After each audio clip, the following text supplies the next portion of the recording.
Welcome to the Techmeme Ride Home for Friday, May 20th, 2022. I'm Brian McCullough. Today, a new high-end Snapdragon chip. The Apple AR/VR headset has been demoed, but only 9 people got to see it in action. A Y Combinator-backed startup is facing lawsuits related to the whole UST blowup. The feds will no longer go after good-faith white-hat hackers.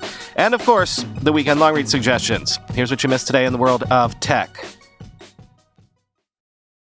Qualcomm has unveiled the Snapdragon 8 Plus Gen 1, saying it will offer 10% faster CPU performance, 10% faster GPU clocks, and have up to 30% better power efficiency for your smartphone.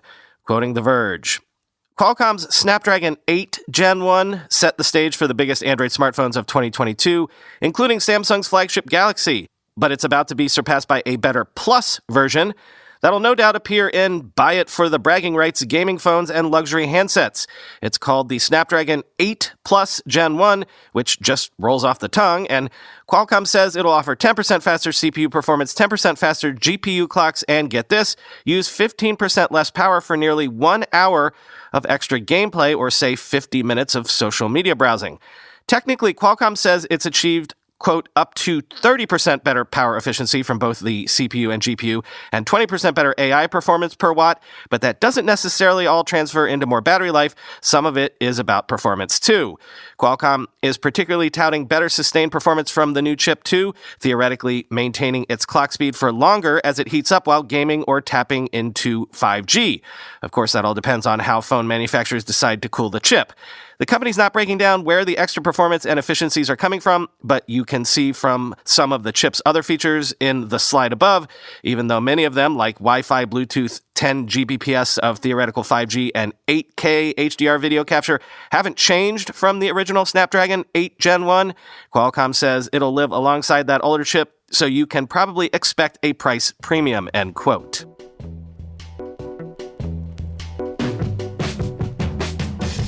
Mark Gurman says Apple executives previewed their upcoming mixed reality headset to the company's board last week. Apple also has apparently ramped up Reality OS development in recent weeks.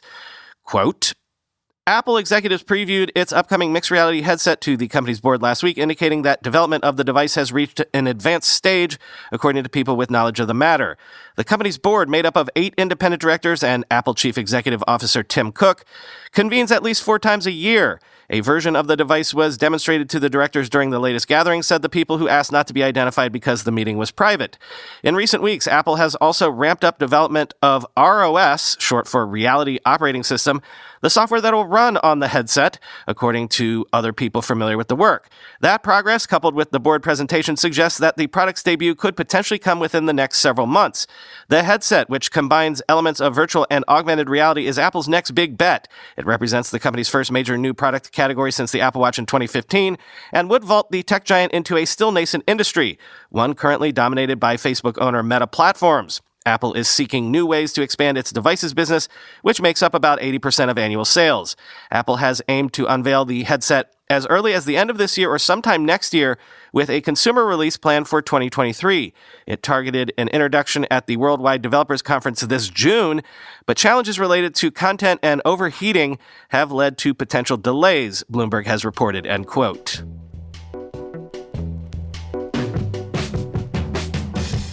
Y Combinator-backed DeFi startup Stablegains is facing a lawsuit after losing $44 million worth of user funds by investing them in UST, after earlier claiming it was investing in USDC. Quoting Crypto Briefing, Stablegains, a yield generation app that promised users 15% APY on USD, is being threatened with legal action after losing over $44 million of its depositors' funds. Class action law firm Erickson Kramer Osborne sent a letter to Stablegains on May 14th demanding records of customers' accounts, the firm's marketing and advertising materials, and communications records regarding the UST stablecoin. Stablegains was part of Y Combinator's Winter 22 batch and had received over $3 million in funding from several venture capital firms, including Snow Ventures, Moonfire, and Goldwater Capital. The Stablegains founders had graduated from top London universities and previously worked at reputable companies in executive positions. Despite its esteemed backing, there were also signs that Stablegains wasn't all it was cracked up to be. The company marketed itself as a, quote, simple and safe way for its users to benefit from, quote, advances in financial technology, end quote. Documentation on the Stablegains website assured users that the value of their deposited assets would remain stable, quote, regardless if the crypto markets are soaring or crashing, end quote. In reality, Stablegains took customers' US dollar deposits, converted them to UST, and deposited them into Anchor Protocol. Anchor, a Terra-based lending and borrowing DeFi platform, guaranteed 18% APY on UST deposits before the algorithmic stablecoin lost its peg and crashed the Terra ecosystem.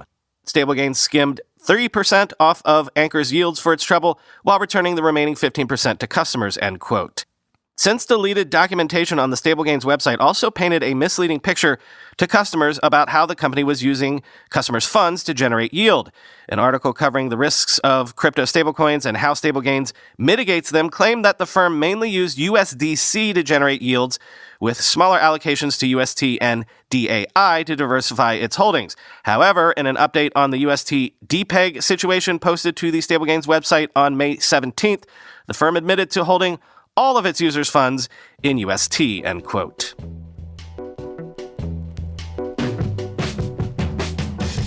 Today, in the tech slowdown, sources are telling the information that Coinbase is pausing new projects, freezing hiring, cutting costs, and giving staff more stock grants after its stock fell more than 75% over the last 6 months. Quote, Coinbase, which went public via a direct listing in 2021, had been generating hefty profits before the latest slump in crypto prices. It also had been growing its workforce rapidly from roughly 1,250 people to 3,730 people in 2021, and originally had been looking to triple headcount this year to focus on Web3 and non-fungible token projects, as well as international expansion. It hired at least 1,200 more employees so far this year. According to its website, the hiring spree significantly boosted operating costs, and the company said it is trying to limit losses in adjusted earnings before interest, taxes, depreciation, and amortization to around $500 million for the year. That type of metric usually leaves out costs such as stock compensation. A Coinbase spokesperson declined to comment, end quote.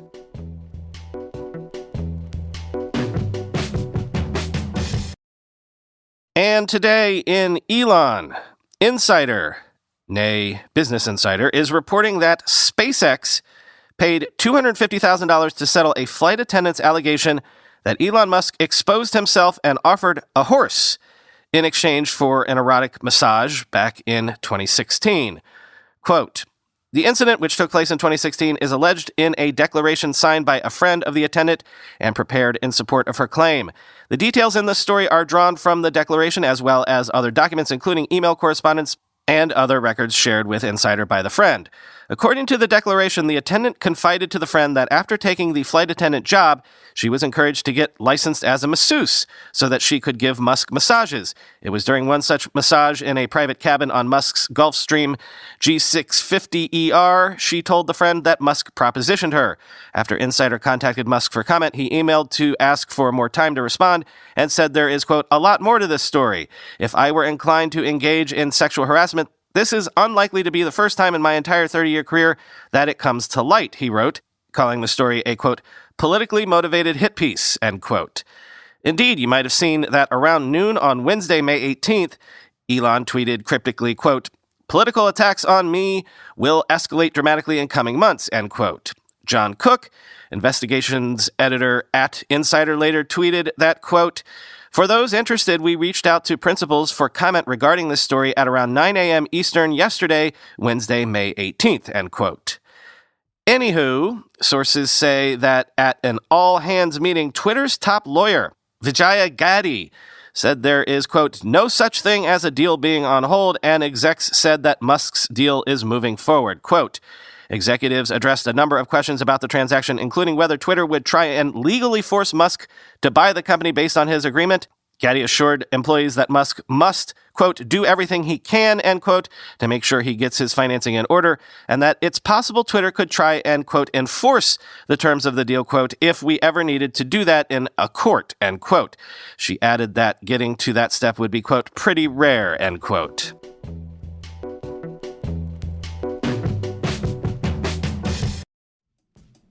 Our next partner has a product I use literally every day. I started taking AG1 because I often don't have time to sit down for breakfast. Between getting the kids out the door in the morning to starting to write this show. With one delicious scoop of AG1, though, I'm absorbing 75 high-quality vitamins, minerals, whole food source superfoods, probiotics, and adaptogens to help you start your day right. This special blend of ingredients supports your gut health, your nervous system, your immune system, your energy, recovery, focus, and aging. All the things. I need to hydrate every morning anyway, so instead of a tall glass of juice filled with sugar, I get a tall glass of water and mix AG1 into it. AG1 contains less than 1 gram of sugar, no GMOs, no nasty chemicals or artificial anything, while still tasting good. It costs you less than $3 a day, so you're investing in your health, and it's cheaper than your cold brew habit. AG1 is a small micro habit with big benefits. It's one thing you can do every single day to take great care of yourself. Right now, it's time to reclaim your health and arm your immune system with convenient daily nutrition. To make it easy, Athletic Greens is going to give you a free 1-year supply of immune-supporting vitamin D and 5 free travel packs with your first purchase. All you have to do is visit athleticgreens.com/ride. Again, that is athleticgreens.com/ride to take ownership over your health and pick up the ultimate daily nutritional insurance.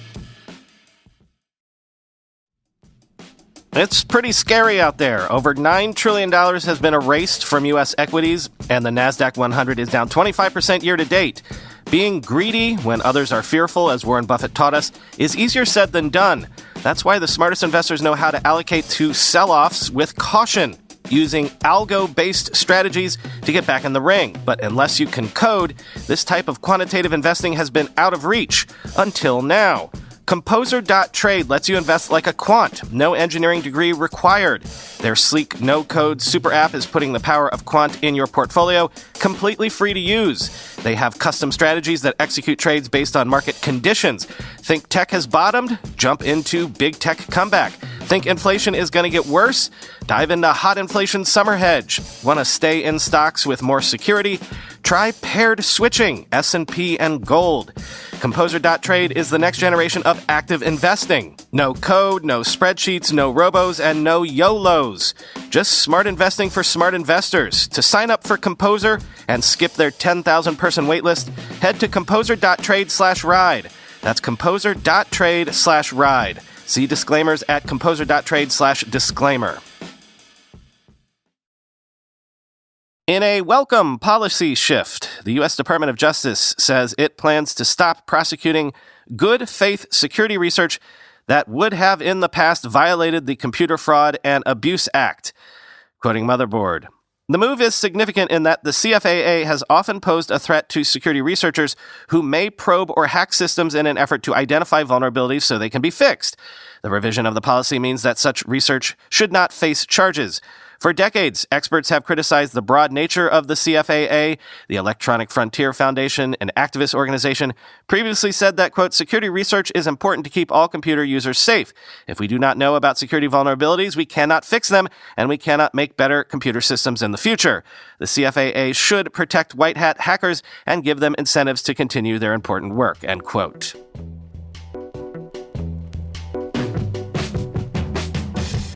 Time for the weekend long read suggestions. First up, from the Of Course They Are file. The Wall Street Journal looks at how cyber insurance rates have surged after a year of huge hacks. Quote, direct written premiums collected by the largest U.S. insurance carriers in 2021 swelled by over 92% year over year, according to information submitted to the National Association of Insurance Commissioners, an industry watchdog, and compiled by ratings firms. Analysts say that the increase primarily reflects higher rates rather than insurers significantly expanding the amount of money they are willing to cover. The amount of rate that is being generated in this market is quite astonishing just in terms of the percentages that are out there, said Tim Zawacki, principal research analyst at S&P Global Market Intelligence Business, end quote. Slate has an interesting think piece up. It points out that as Uber and Lyft pare back in order to attempt to reach profitability, the decade or so of cheap on-demand ride-hailing with fares subsidized by mountains of VC cash is likely over. But considering Uber alone has burned more than $30 billion in its short life, Another way to look at this is that a huge experiment on the urban space, on public transit, has been run over the last 15 years that is now coming to an end. How has it changed our cities, and what would things look like if none of this had happened? Quote, think of it as a city transportation parallel to what economists are calling the end of the era of free money as interest rates finally rise. It's the end of a decade in which we changed our systems, our habits, even our architecture around the assumption that we could be driven around for cheap. The cynical assumption was always that Uber was burning all that investor cash in order to corner the market. Once it killed off car service, taxi cartels, and its ride-hail rivals, the company would stop charging riders less than it was paying drivers, and prices would have to go up.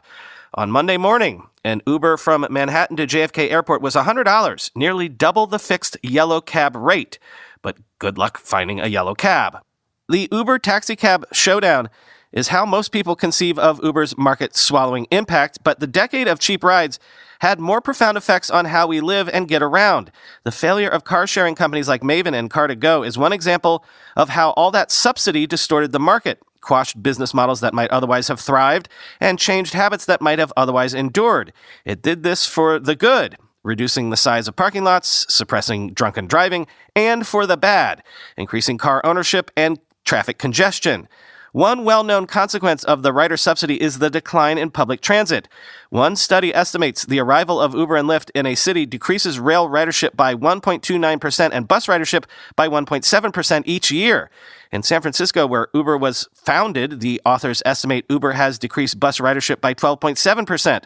A second study concluded a 5.4% decline in bus ridership in mid-sized cities. A third study clocked the decline at 8.9%. A related Uber phenomenon has been a sizable increase in downtown traffic congestion, end quote. The New York Times has a look at the so-called pimps of OnlyFans, quote, 2 years later, Rosero has the OnlyFans operation more or less routinized. When he starts managing a new client, he asks for a bank of nude photos and videos. Rosero's ghostwriters, known in the industry as chatters, will act as the model in private messages with the customers who pay to talk to her. Those chatters work in shifts, responding to incoming messages and reaching out to new subscribers, trying to coax them into buying expensive pay-per-view videos. They tell particular subscribers that a video was recorded just for them. In fact, the same clip might be sold to dozens of people. The chatters earn a small percentage on most sales, and the rest is split between the agency and the model. The subscribers presumably think they're talking directly to the woman in the videos, and it is the job of the chatter to convincingly manifest that illusion. Their clientele, typically horny, lonely men, make it pretty easy. Quote, our best customers come to us not so much to buy content as they come to us just to feel a connection, reads a post on Think Expansion's website. This desire, the post explains, is a pimp's bread and butter, or otherwise. Hustling simps has been an art since the beginning of time, end quote. Next, I've got a recommendation for a podcast episode from Quantum Magazine, but it's also transcribed in the link in the show notes if you want to read the whole thing. It asks the question, where do space, time, and gravity actually come from? Quote, general relativity and quantum mechanics are the two most successful conceptual breakthroughs of modern physics, but Einstein's description of gravity as a curvature in space-time doesn't easily mesh with a universe made up of quantum wave functions. Recent work that tries to bring those theories together is revealing some mind-bending truths. In this episode, the physicist and author Sean Carroll talks with host Steven Strogatz about how space and time might be emergent properties of quantum reality, not fundamental parts of it, end quote. And finally, from Vanity Fair, it's not tech, though I could argue that it's about the streaming wars. The cover story from Vanity Fair this month is about where Disney is right now with its whole Star Wars project. TLDR, Star Wars is leaning into TV. In fact, if I'm reading this correctly, there are currently no new Star Wars movies currently in production or even pre-production. Quote, George Lucas himself had attempted and abandoned a live-action Star Wars series called Underworld before he sold Lucasfilm to the Walt Disney Company in 2012. Scripts were written and test footage shot, but the level of quality he was looking for proved to be far too expensive for a TV budget. Then, in 2017, Lucasfilm was tasked with trying again, this time making not one series but a whole fleet to bolster its parent company's streaming ambitions. Disney Plus would need the firepower of many Star Wars shows to compete against rivals titans like Netflix and Amazon. The Mandalorian, we know now, became a global phenomenon which only raised expectations. This winter, the Book of Boba Fett delivered a redemption story nearly 4 decades after the title character's apparent demise in Return of the Jedi. Now, with 130 million subscribers waiting, Disney has upped its demand to 3 separate Star Wars shows within a year. For this story, Lucasfilm has lifted the secrecy surrounding its TV universe and how it formed, as universes do, under immense pressure, end quote.